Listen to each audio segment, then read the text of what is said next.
अस्सलाम, आप देख रहे हैं इनसाइड पाकिस्तान में हूँ मोहम्मद ज़फ़ीर। पंजाब और खैबर पख्तूनख्वा इंतखाबात के हवाले से अज खुद नोटिस पर दो जजिस ने इख्तलाफी फैसला जारी कर दिया और इस इख्तलाफी नोट के बाद एक नई हलचल मच गई है, खलबली मच गई है और इख्तलाफी फैसले के हवाले से इस मुकदमे के ऊपर 20 सवालात उठना शुरू हो गए हैं। फैसले किया गया कि अदालत को एक शख्स पर नहीं छोड़ा जा सकता। इख्तलाफी नोट में लिखा गया और वन मैन पावर शो के इख्तियार पर भी नजरसानी करनी होगी। सुप्रीम कोर्ट के जजिस आमने सामने हैं और एक बार फिर हम देख रहे हैं कि इदारों की और इदारे के जो सरबराह हैं उनके हवाले से ये एक जंग है।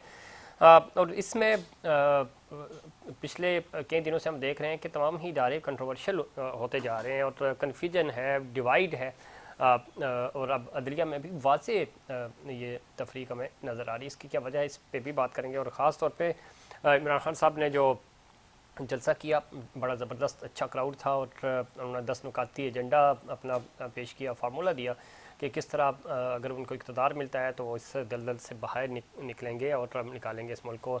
दूसरी तरफ राना सनाउल्लाह साहब कह रहे हैं कि या हम रहेंगे या इमरान खान। ये भी एक बड़ी जारहाना उनका ये और सोचने की बात है कि क्या इस तरह के अवामिल हैं कि राना सनाउल्लाह को इस तरह के बयान देने पड़ रहे हैं। लेवल प्लेइंग फील्ड की बार बार बात हो रही है और उसके हवाले से मरीम नवाज़ जो हैं वो एक्टिव नज़र आती हैं, बात भी करती हुई नज़र आ रही हैं। दूसरी तरफ शहरी रहमान साहिबा ने कहा कि इमरान खान का माशी रोड मैप जो है वो नई पैकिंग में पुराना चूरन है और इसके सिवा कुछ नहीं। पहले भी इसी तरह के वादे किए थे, 2013 से लेकर 18 तक यही कहानियाँ सुनाते रहे और अब दोबारा वही फार्मूला इन्होंने पेश किया। और नासिर हुसैन शाह ने कहा जी इमरान खान ने मुल्क में इंतशार पैदा किया, असम्बलियाँ तहलील ना करते तो मामला इस हद तक ख़राब ना होते। जहांगीर तरीन ग्रुप भी मुल्क की सियासत में इस वक्त एक्टिव हो गया है और दूसरी तरफ जो मौजूदा सूरत हाल है इसके ऊपर चीफ जस्टिस ने कहा कि हुकूमत और पीटीआई फैसला करें कि पाकिस्तान के लिए क्या बेहतर है। इस पर बात करेंगे। हमें ज्वाइन किया है खानज़दा चटान साहब ने, सीनियर रहनुमा है पाकिस्तान पीपल्स पार्टी से। शुक्रिया आपने प्रोग्राम में वक्त दिया। खानज़दा साहब, किस तरह देखते हैं मौजूदा बहरान में? पहले ही माशी सियासी बहरान तो था ही, अब ज़रा इकॉनमी के ऊपर तो कोई बात ही नहीं कर रहा। अब इस वक्त इलेक्शंस और फिर अदलिया इदारे, ये इस पूरे अमल को किस तरह देख रहे हैं आप? बिस्मिल्लाहिर्रहमानिर्रहीम। देखिए जी, हालात मुल्क के इंतहाई ख़राब है। मुल्क में दहशत गर्दी भी है, मुल्क की मईशत भी ख़राब है, मुल्क में सियासी इस्तेहकाम भी नहीं है। और ये जो 2010 से जो अमल हुआ है ये इनका नतीजा है कि जिस तरह के इदारों को तबाह और बर्बाद कर दिया गया इमरान खान को लाने के लिए और जिस तरह के इस मुल्क के साथ खिलवाड़ किया गया, अब वो दरख्त है वो फलदार दरख्त बन चुका है और पाकिस्तान को खा रहे हैं। लेकिन पाकिस्तान ये कोई पहली बार नहीं है कि किसी बहरान में चला गया है। पाकिस्तान पहले भी जब से ये मुल्क बना है, क्योंकि ये मुल्क बना बहुत सारे ममालिक आज़ाद हुई है, रंग और नस्ल की बुनियाद पे बहुत सारे ममालिक आज़ाद हुई है, कौमियतों की बुनियाद पे ये मुल्क आज़ाद हुआ है। इस नारे पे कि पाकिस्तान का मतलब क्या, ला इलाहा इल्लल्लाह। इसमें बलूच भी रहते हैं, इसमें सिंधी भी रहते हैं, इसमें पठान भी रहते हैं। ये एक वफाक है और एक मुल्क है और पूरी इस्लामी दुनिया में एक एटमी ताकत है। और जोग्राफियाई लिहाज पे इस तरह के जोग्राफिया पे हैं कि सेंट्रल एशिया और साउथ एशिया ये अगर आपस में ट्रेड करेंगे और जो आजकल दुनिया में वैसे भी रीजनल ट्रेड जो है वो बहुत आगे बढ़ रहा है, तो पाकिस्तान और अफगानिस्तान का इसमें कलीदी किरदार है। क्योंकि ये ट्रेड होगा ये गवादर के रास्ते और ये होगा अफगानिस्तान के सरजमीन से, तो पाकिस्तान का बहुत बड़ा अहमियत है। और ये इस पे बहुत टफ टाइम आए हैं। एक टाइम था कि बांग्लादेश टूट गया हमसे और हमारा एक बाजू कट गया, फिर भी पाकिस्तान के सियासतदान मिल बैठ गए और उस मुल्क को इन बहरानों से निकाल दिया। मुशर्रफ के दौर में आपको याद होगा कि सवात से पाकिस्तान का झंडा उतारा गया था, ट्राइबल जीरिया पैरेट ऑफ द गवर्नमेंट खत्म हो चुका था, बलूचिस्तान में तराना बजाना बंद हो गया था और मौलाना फजल रहमान साहब जैसे सियासतदान असेंबली में उठ खड़ा हुआ और उन्होंने कहा कि इस्लामाबाद अस्करिया पसंदों के नरगे में है। और हालात ये थे कि जिस दिन अखुंदज़ादा कोई साहब धमाका नहीं हो बिल्कुल जाता था, ये ब्रेकिंग न्यूज था। पाकिस्तान के सियासतदान मिल बैठ गए और उन्होंने जो है इस मुल्क को इन बहरानों से निकाल दिया। तो अगर आज भी पाकिस्तान के सियासतदान मिल बैठ जाएं और आपस में बात करें तो इंशाअल्लाह ताला कोई मुमकिन नहीं है कि पाकिस्तान में बहुत पोटेंशियल है, यहाँ पे दरिया साहब है। आपने जो माजी का जिक्र किया, कोई शक नहीं, हर मुश्किल वक्त में पाकिस्तान के तमाम स्टेक होल्डर्स एक साथ बैठे और कम बैक किया। इस वक्त मौजूदा सियासी सूरत हाल में हम देख रहे हैं कि एक पहली दफ़ा ऐसा है कि अपोजिशन के ख़िलाफ़ एक ज़बरदस्त हुकूमती इत्तेहाद है। माजी में तो हम हुकूमती इत्तेहाद के ख़िलाफ़ अपोजिशन के इत्तेहाद देखे हैं और जिसका जिक्र आपने भी किया, जो आप सवात का जिक्र कर रहे हैं, बलूचिस्तान का, गवादर का, ये सारी चीज़ें थीं। और बदकिस्मती से जो आपने मौलाना साहब का जिक्र किया असम्बली के अंदर इस्लामाबाद में, उन्होंने कहा जी अक्सरियत पसंदों के नरगे में है, ये सारी चीज़ें माजी है हमारा। लेकिन मौजूदा हालात में आपको लगता है कि किसी तरह हम रिकवर करेंगे? आज पाकिस्तान तहरीक इंसाफ सेनेट में वापस आई है, कुछ पसे पर्दा कोई हिकमत अमली बनाई जा रही है किसी तरह, चूँकि पाकिस्तान पीपल्स पार्टी ने जमहूरियत के लिए कुर्बानियाँ दी हैं, आइन के ऊपर अमल नहीं हो रहा और बार बार मामला जो है वो पार्लियामेंट से निकल कर अदलिया के पास जा रहा है। और पिछले प्रोग्राम में भी और हमेशा मैं ये बात करता हूँ कि जब आप अपना फैसला खुद नहीं करते, किसी दूसरे से करवाते हैं, वो कोई भी हो, तो वो ज़रा अपनी मर्ज़ी का फ़ैसला करता है या अपनी सूझबूझ के मुताबिक फ़ैसला करता है, तो वो ज़रा या आपको पसंद नहीं आएगा या मुझे पसंद नहीं आएगा। तो क्या वजह है कि सुप्रीमेसी जो है वो पार्लियामेंट की होने के बावजूद, जो कि ज़ाहिर है उसको आइन उसको मजबूत करता है, आपके जो पार्लियामेंट है वो वज़ीर-ए-आज़म चीफ एग्जीक्यूटिव हैं, तो मामला यहाँ हल नहीं होता, पॉलिटिकल फोरम पे हल नहीं होता, वो आइन की तरफ जाता है या एस्टैब्लिशमेंट की तरफ, अदलिया की तरफ जाता है या एस्टैब्लिशमेंट की तरफ जाता है। फिर वहाँ से जो फैसला आता है वो ना आपको कबूल होता है ना दूसरी पार्टी को कबूल होता है। तो मिलजुल कर क्यों नहीं हम फैसला कर पा रहे? सियासतदान आपस का फैसला फ्लोर पे बैठ के क्यों नहीं कर पा रहे? देखिए जी, सियासतदानों ने तो फैसला किया, हम जो इत्तेहादी हुकूमत है इसमें कोई राइट विंग के लोग हैं, कोई लेफ्ट विंग के लोग हैं, हमारे मंशूर जुदा जुदा है, हम एक दूसरे के खिलाफ इलेक्शन लड़ते हैं, हमारे आपस में बहुत ज्यादा इख्तिलाफात है। आपको याद होगा कि पीडीएम टूट गया था, पीपल्स पार्टी और एनपीयू वाले वहां से निकल गए थे। लेकिन जब हमने देखा कि भाई मुल्क का मसला है, मुल्क रेड लाइन तक पहुंच गया है, तो हम सब ने अपने अपने इख्तिलाफात बुला के और हमने अपनी सियासत को दो पे लगा के, हमें पता था कि हम इख्तियार में आएंगे और हम ये सख्त फैसले करेंगे तो इसका क्या अंजाम होगा, इसका हमारी सियासत पे, हमारे वोट पे क्या असर पड़ेगा। इसके बावजूद पाकिस्तान के तमाम सियासतदानों ने वो सारा सब कुछ दो पे लगा के और इकट्ठे हो गए और मुल्क बचाने के लिए आगे बढ़े। लेकिन जहां तक इमरान खान साहब का ताल्लुक है, तो बदकिस्मती से इमरान खान साहब सियासतदान नहीं है। क्या आपने कभी सुना है किसी सियासतदान से कि मैं सियासतदानों के साथ नहीं बैठूंगा, मैं सियासतदानों से हाथ नहीं मिलाऊंगा, मुझे आर्मी चीफ बुलाएंगे तो मैं बात करूंगा? इमरान खान साहब इसमें खान साहब कभी भी खान साहब ने ये नहीं कहा कि मैं सियासतदानों से नहीं बैठूंगा, उन्होंने ये कहा कि मैं चोरों से के साथ नहीं बैठूंगा, करप्ट माफिया के साथ नहीं, किसी को एनआरओ नहीं दूंगा। उनकी जो स्टेटमेंट है वो मैं कोट कर रहा हूँ। दूसरी बात यह है कि वो कह रहे हैं कि सियासतदानों के साथ हम बैठने को तैयार हैं। बदकिस्मती यह है कि आप खान साहब को सियासतदान नहीं मानते, खान साहब आपकी जो लीडरशिप है उसको नहीं मानते, तो आखिर हमें एक नुक्ते पे तो इकट्ठा होना पड़ेगा ना। अगर इमरान खान साहब कह रहे हैं कि मैं चोरों के साथ नहीं बैठूंगा, तो चोर तो ये परवेज इलाही को किसने वज़ीर आला बनाया? आप पार्टी का सदर किसने बनाया? आप मुझे ये बताए, इनके इर्द गिर्द जो ठीक है, इस पे साहब मैं हमें ज्वाइन किया। आपको क्यों बुरा लगते हैं जब मैं इमरान खान के करप्शन की बात करता हूँ? नहीं बुरा लगता, मैं ये कह रहा हूँ इमरान खान ने कहा कि मैं चोरों के साथ, अरे सुने ना खानजादा साहब, हमें एक एक गिन के बता रहा हूँ ना कि खानजादा साहब आप सुन तो ले मेरी बात, मेरी बात तो सुन ले। मैं ये कह रहा हूँ कि पाकिस्तान तहरीक इंसाफ के नुमाइंदे मौजूद हैं, मैं चाहूँगा उनका इनपुट भी शामिल करूँ, मुझे बुरा नहीं लगता। हम कहते हैं हक सच की बात करें और उनके नुमाइंदे मौजूद है, वो आपको जवाब देंगे इस पर। शौकत यूसुफज़ई साहब ने हमें ज्वाइन किया, सीनियर रहनुमा पाकिस्तान तहरीक इंसाफ से। शौकत साहब खुशामदीद कहते हैं आपको प्रोग्राम में। खानजादा चट्टान साहब हमारे साथ मौजूद हैं, वो गुफ्तगू कर रहे थे। और एक तो ये बताइएगा कि इस वक्त जो डिवाइड है और इदारों के अंदर हर जगह में नज़र आ रहा है, अब जजेस के अंदर भी हमें भरपूर तरीके से इख्तिलाफात खुलकर सामने आए। किस तरह मफाहमत की तरफ जा सकते हैं, किस तरह बेहतरी की तरफ जा सकते हैं। और मामला जो है वो चूँकि आप इलेक्शंस मांग रहे हैं, इलेक्शंस होते हुए नज़र नहीं आ रहे। खुनज़ादा साहब से हमारी गुफ्तगू हो रही थी, शायद आपने सुनी हो। वो भी ये कह रहे हैं कि आइन और जमहूरियत की बालादस्ती की हम बात करते हैं, वो रेड लाइन क्रॉस नहीं होनी चाहिए, लेकिन बदकिस्मती से ये सब कुछ तो हो रहा है इस वक्त। बिस्मिल्लाह। देखिए, पहली बात तो ये है कि हुकूमत जो है वो इस वक्त मूड में नहीं है कि वो हालात को साजगार डिक्लेयर करे या बनाए। इस वक्त जितनी भी पार्टियां हैं पीडीएम में शामिल, उनको ये बात सूट करता है कि मुल्क के अंदर अफरा तफरी हो और इलेक्शन का कोई नाम ना ले। और ये जो जमहूरियत जमहूरियत की बातें करते थे, वोट को इज्जत दो वाली बातें करते थे, वो तो सारे बस एक नारा था, खत्म हो गया। और वो जो 73 आइन के जो दावेदार थे, उन्होंने क्या किया आइन के साथ, 90 दिन में इंतखाबात कराने थे, वो भाग रहे हैं उससे। और वो अब आइन को किसी और तरफ तोड़ मोड़ कर पेश कर रहे हैं। तो ये देखें, बदकिस्मती है। हमने असेंबली इसलिए तोड़ी थी कि हमें पता था कि 90 दिन में इलेक्शन होना है, क्योंकि आइन बताता है।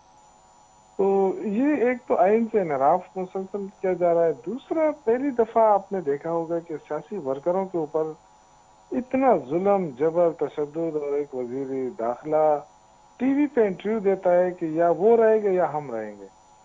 ये कभी ऐसा हुआ है पॉलिटिक्स के अंदर?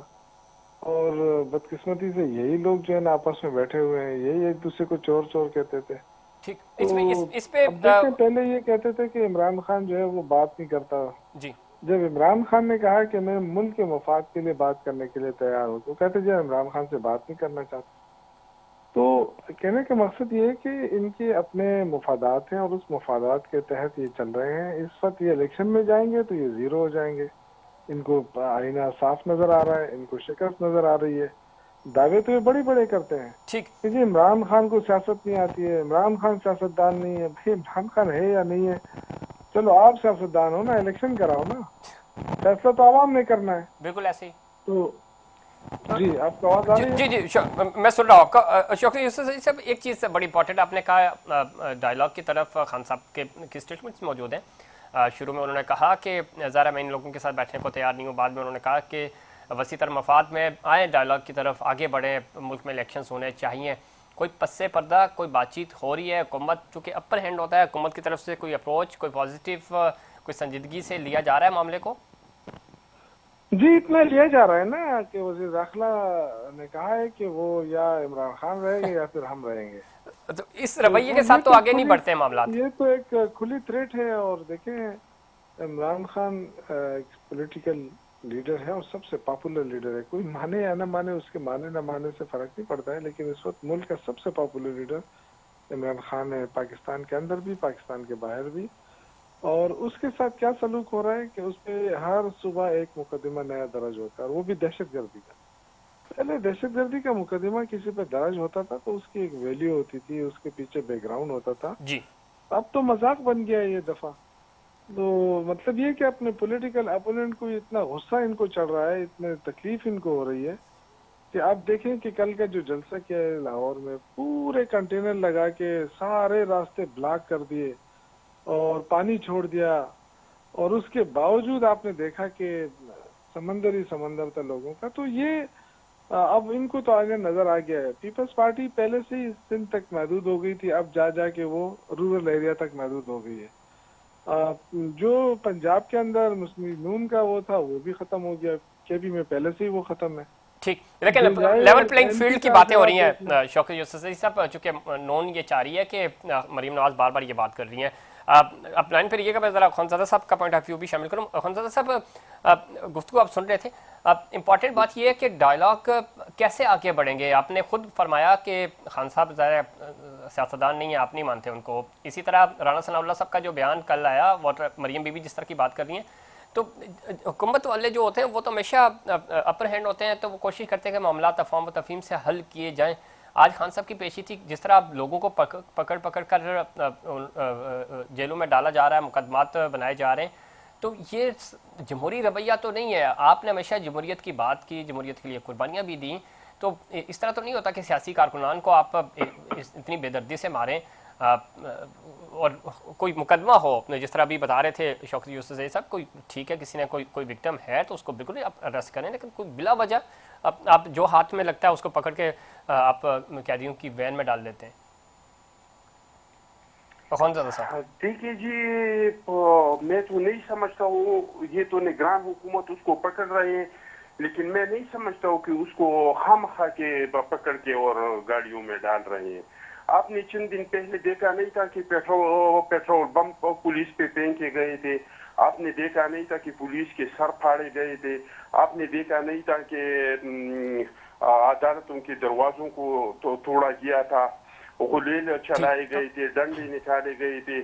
तो अगर इस तरह का कोई कानून हाथ में लेता है और कानून खामोश बैठ जाता है, फिर ये मुल्क तो नहीं हुआ, ये तो फिर बनाना रिपब्लिक हुआ। जहां तक मुज़ाकरात के ताल्लुक है, तो मैं शाहरुखी से, शौकत यूसुफ साहब से बहुत माजरत के साथ कि इमरान खान साहब का क्रेडिबिलिटी नहीं है।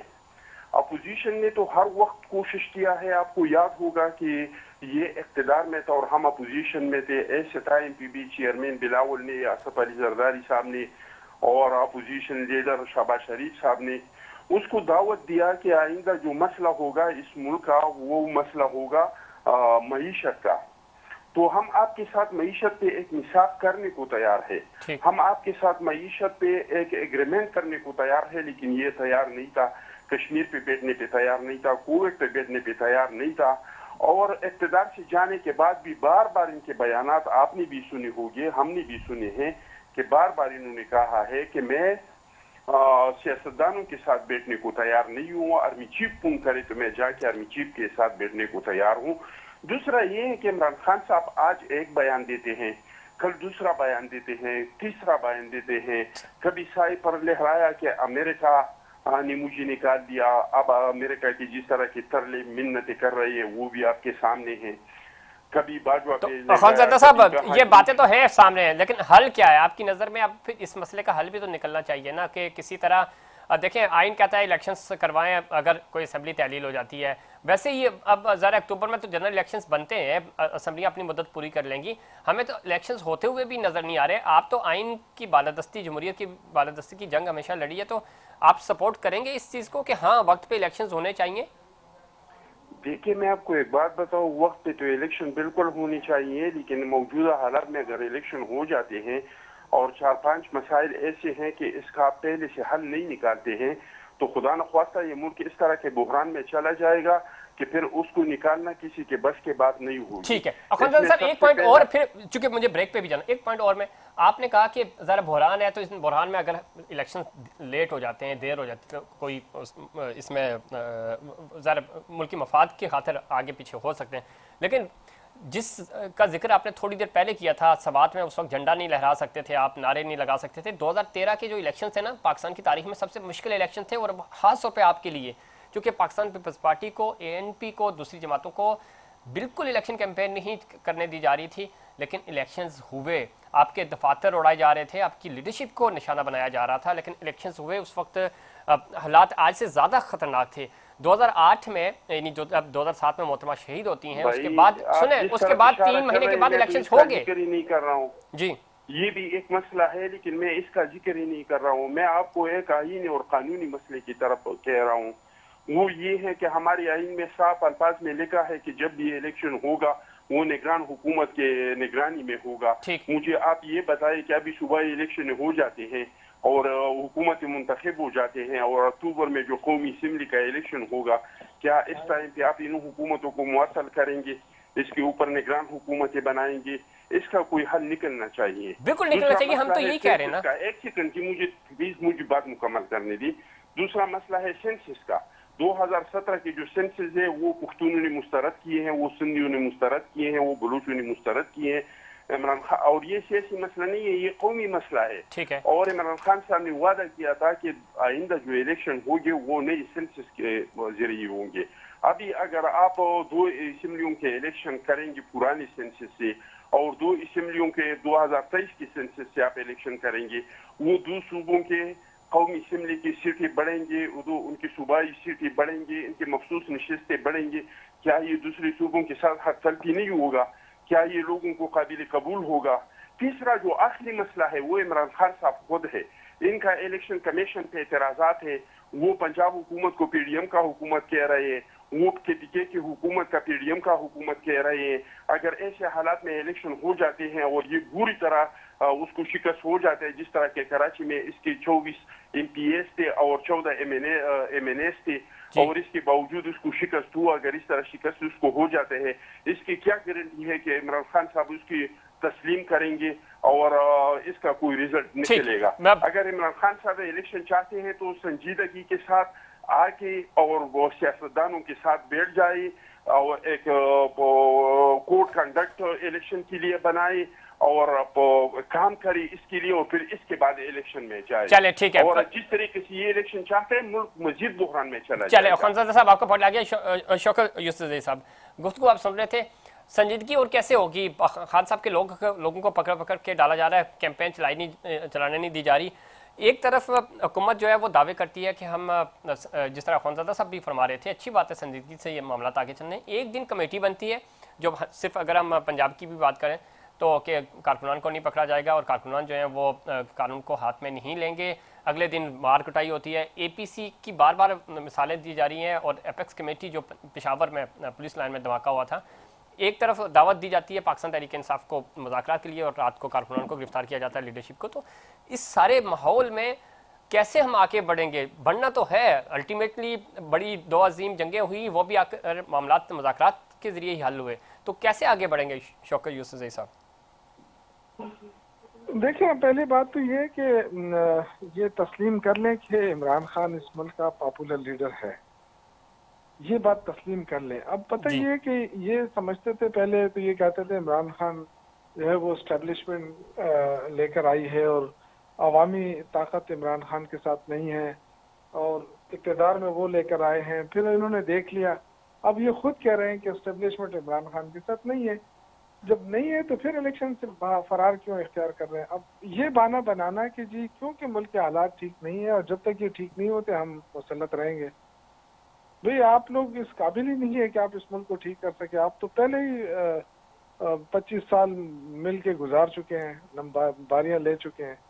तो आपने मुल्क को ठीक करना होता तो 25 सालों में आज मुल्क ठीक हो जाता। सारा मलबा डालते हैं जी, बस वो जो इमरान खान आया तो उसने बस मुल्क को मकरूज कर दिया, उसने ये कर दिया। इमरान खान के दौर में 2 साल कोरोना रहा और उसके बावजूद आप देखें कि लोगों को रोजगार मिल रहा था, लोगों का कारोबार चल रहा था। ये जो कंस्ट्रक्शन कारोबार था उसमें काफी तेजी आई। तो वो ये सारी चीजें अगर हम देखें ना, तो उस कोरोना को जिस तरह मैनेज किया इमरान खान ने, कि ये कोई और होता तो यही बहाना होता ना कि जी कोरोना है इसलिए मईशत गिर रही है। उस वक्त तो मईशत नहीं गिरी, उस वक्त मईशत संभली। अब आज देखें कि इतने मुकदमात बना के उसको इधर फिरा रहे हैं, उधर फिरा रहे हैं और कहते हैं जी हम इनको इस तरह करेंगे। एक मुल्क का वजीर दाखिला टीवी पे आके कहता है कि जी हम उसको इसी तरह करेंगे। भाई करो, वो पॉलिटिकल है। जितनी स्ट्रगल इमरान खान ने की सियासत के अंदर, कोई और लीडर आके बताए ना। इनको क्या मतलब, शाबाश, नवाज शरीफ पे थोड़ा सा भी सख्ती आ जाती है, मुल्क से बाहर चला जाता है। ठीक, जरदारी साहब बीमार हो जाते हैं। तो ये जो है ना, अब अगर इस मौजूदा दौर में आप देखें तो इनसे बड़ा इसमें आखिरी कमेंट सर, उसके बाद हम ब्रेक की तरफ जाएंगे। शौकत साहब, मौजूदा सूरत हाल पे चीफ जस्टिस साहब कह रहे हैं कि पीटीआई और हुकूमत फैसला करें कि पाकिस्तान के लिए क्या बेहतर होगा। क्या लगता है आपको? देखिए, बेहतर तो डेफिनेटली यही है कि बैठ के इंतखाबात कराने पे इत्तेफाक राय किया जाए। ये चाहते हैं कि जी सारे इंतखाबात एक साथ हो जाए, हम भी यही चाहते हैं। हम तो वो नहीं है, हम कहते हैं कि ठीक है आप एक साथ करना चाहते हैं, बैठ जाएं, एक डेट दे दें। लेकिन सर तमाम स्टेक होल्डर्स बैठे फिर मुत्तफिका तौर पे कोई फैसला करें। वक्त हुआ ब्रेक का, ब्रेक के बाद वापस आएंगे। दोनों पैनलिस्ट हमारे साथ मौजूद हैं। मुस्लिम लीग नून का भी कोशिश करेंगे उनका पॉइंट ऑफ व्यू भी शामिल करें और मुल्क कैसे आगे बढ़ेगा ये ज़रूरी है। तमाम स्टेक होल्डर्स, ज़ाहिर है उनकी रजामंदी होनी चाहिए और एक अच्छा डिसीजन लेकर मुत्तफिका तौर पे तारीख, अगर वनडे पोलिंग की जिस तरह बार बार बात की जा रही है, ये अगर पाकिस्तान की फेडरेशन को कायम रखने के लिए कारआमद साबित हो सकता है तो ज़रूर होना चाहिए। और स्टेक होल्डर्स को भी सोचना चाहिए कि किस तरह पाकिस्तान को हम अपने डी ट्रैक होने से बचा सकते हैं। इस पर बात करेंगे, लेकिन उससे पहले कमर्शियल ब्रेक।